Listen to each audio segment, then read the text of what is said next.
Alright, so if everyone could log in to Top Hat, and yeah, happy Monday. I know it's a full week after that lovely 3-day weekend last week, but I wish it could be every day, every week could be a 3-day weekend, but we wouldn't get through anything.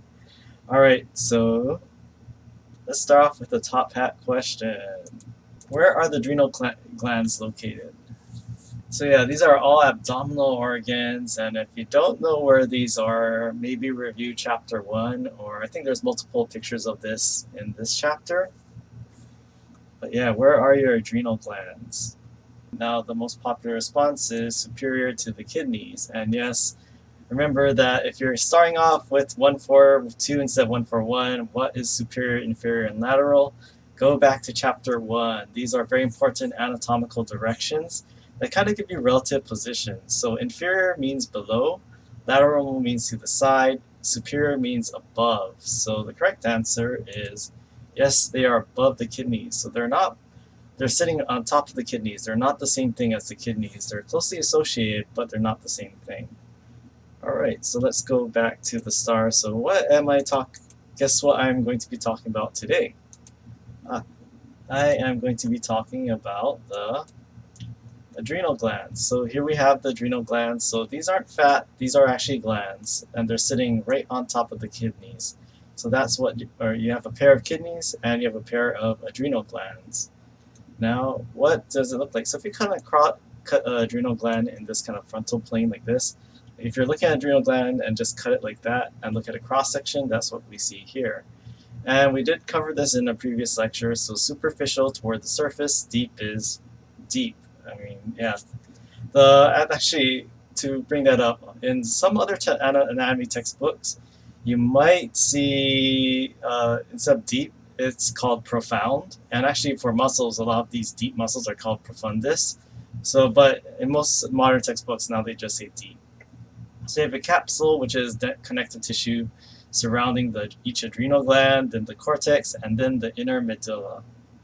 Now, what we have here, so what hormones are being produced by the adrenal gland? Again, this is the star of the first half of our lecture today, and hormones are what we're spending a few weeks on. So what hormones are being produced? Well, you probably know, if you are been studying and paying attention and taking notes, you probably know 3 offhand. But if you don't, let's review.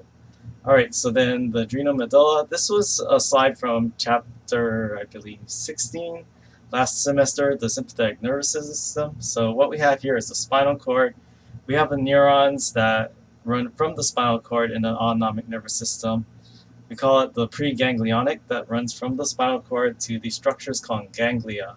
So these ganglia, they're just a collection of the cell bodies of neurons, and then you have all of these postganglionic neurons running to some organ.